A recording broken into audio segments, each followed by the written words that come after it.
വർദ്ധിച്ചു വരുന്ന കുടിയേറ്റം ഇന്ത്യയുടെ സാമൂഹിക സാമ്പത്തിക മേഖലകളിലെ ദോഷകരമായി ബാധിക്കുന്നുണ്ടോ എന്ന വിഷയമാണ്. ഒറ്റവാക്കിൽ ആമുഖമായി പറഞ്ഞാൽ ദോഷകരമായി ബാധിക്കുന്നുണ്ട്. പരിഷ്കാര സൂര്യൻ നമ്മുടെ തലയ്ക്ക് മുകളിൽ ഉദിച്ചിരിക്കുന്ന ഈ കാലഘട്ടത്തിൽ അപരിഷ്കൃതത്തിന്റെ അന്ധകാരത്തിന്റെ പടുകുഴിയിലേക്ക് ഒരു സമൂഹം നീങ്ങുന്നതിന്റെ ഏറ്റവും ഒടുവിലത്തെ ഉദാഹരണമാണ് ഈ കുടിയേറ്റമെന്ന് ഞാൻ പറയാൻ ആഗ്രഹിക്കുക. അതിന് സവിശേഷ കാരണങ്ങളുമുണ്ട്. പിറന്ന നാടും പെറ്റമ്മയെയും മറക്കാത്ത ഒരു മനുഷ്യനുമില്ല. എന്നാൽ ഈ നാടിനെയും ഈ മണ്ണിനെയും സ്വന്തം മാതാപിതാക്കളെ പോലും ഉപേക്ഷിച്ചുകൊണ്ട് സ്വന്തം സുഖത്തിനും സൗകര്യത്തിനും വേണ്ടി മറ്റു രാജ്യങ്ങളിലേക്ക് പോകുമ്പോൾ അതിവിടുത്തെ സാമൂഹ്യമായ പ്രതിബദ്ധതയാണ് തകർക്കുന്നത്.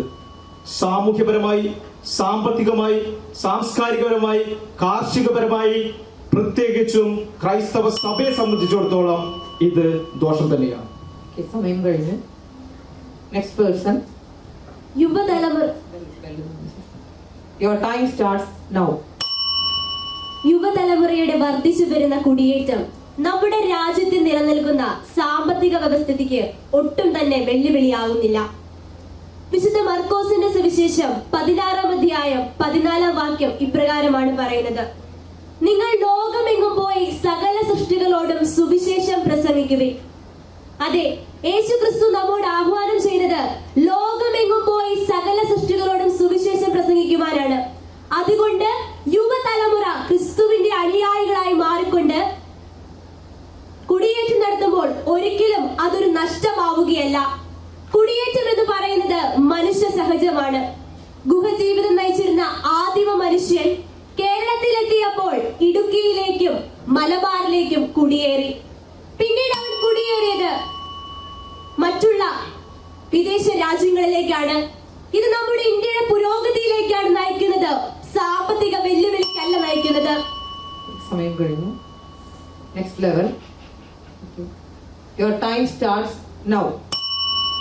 എന്റെ പ്രിയ സുഹൃത്തിനോട് പറയാനുള്ളത്, വാക്കുകൾ മുഴക്കങ്ങളിലാണ് അവസാനിക്കുന്നത്, എന്നാൽ പ്രവൃത്തിയുടെ ധീരത നിത്യനക്ഷത്രമായി ശോഭിക്കും.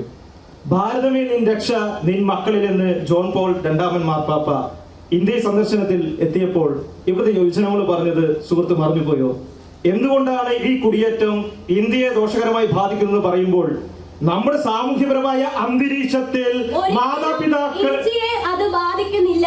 കാരണം ക്രൈസ്തവ സഭ വളരുകയാണ്, അല്ലാതെ ചുരുങ്ങുകയല്ല ചെയ്യുന്നത്. ചോദ്യത്തിൽ നിന്ന് മാറിപ്പോകുന്നു. ഇവിടെ ചോദ്യം ക്രൈസ്തവ മതത്തെ കുറിച്ചല്ല ചോദ്യം. ഇവിടെ ഇന്ത്യയുടെ സാമൂഹ്യമായ അന്തരീക്ഷം, സാമ്പത്തികമായ അന്തരീക്ഷത്തിൽ ഈ കുടിയേറ്റത്തെ കുറിച്ച് സംസാരിക്കുമ്പോൾ ഇവിടെ സാമൂഹ്യപരമായ ഒരു ദോഷകരമായ ഒരു പശ്ചാത്തലം നിൽക്കുന്നു. വൃദ്ധരുടെ നാടായി ഈ രാജ്യം മാറി കഴിഞ്ഞിരിക്കുന്നു.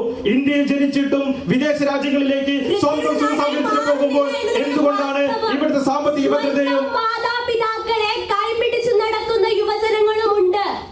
തങ്ങൾക്ക് വഴി കാണിച്ചു തന്ന മാതാപിതാക്കളെ വിദേശത്തേക്ക് കൊണ്ടുപോയി അവർക്ക് നല്ലൊരു ജീവിതം സമ്മാനിക്കുന്ന യുവജനങ്ങളും നമ്മുടെ ഇടയിൽ ഉണ്ട് എന്ന് കൂടി ചിന്തിക്കേണ്ടിയിരിക്കുന്നു. മാതാപിതാക്കളെ എത്രമാത്രം കൊണ്ടുപോകുന്നു? ഇപ്പോൾ ഏറ്റവും കൂടുതൽ കുടിയേറ്റം നടക്കുന്ന ഏത് പ്രദേശങ്ങളിലാണ്? ഗൾഫ് രാജ്യങ്ങളിലേക്കാണോ? അല്ല, യൂറോപ്യൻ രാജ്യങ്ങളിലേക്കാണ്. പ്രിയമുള്ളവരെ, ഞാൻ മറ്റൊരു വാശം കൂടി ഞാൻ ചോദിക്കുന്നത്, ഇവിടുത്തെ ഇന്ത്യ മഹാരാജ്യത്തിന്റെ 40% വരുമാനം ലഭിക്കുന്നത് ഇവിടുത്തെ ടാക്സിൽ നിന്നാണ്, ഇവിടുത്തെ വിദ്യാസമ്പന്നരായി നിന്നാണ്.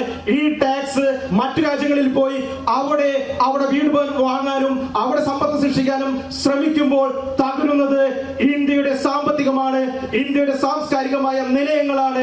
കാർഷിക രംഗത്ത് മാറ്റം സംഭവിക്കുന്നു. അതിന് ഉദാഹരണം കൂടി ഞാൻ പറയാൻ ആഗ്രഹിക്കുകയാണ്. പ്രിയമുള്ളവരെ, ഈ രാജ്യത്ത് നിന്ന് വിദ്യാസമ്പന്നരായ ആളുകൾ വിദേശത്ത് പോകുമ്പോൾ സാമ്പത്തിക ശേഷി വളരുകയാണ്. കാരണം നമ്മൾ കണ്ട ഒരു കാര്യമാണ്, ഈയിടെ PSC റാങ്ക് ലിസ്റ്റിൽ 1ാമത് വന്ന ഒരാള് സമരം ചെയ്ത് നടന്നു. പക്ഷെ അതിന് യാതൊരു പ്രയോജനവും ഉണ്ടായില്ല.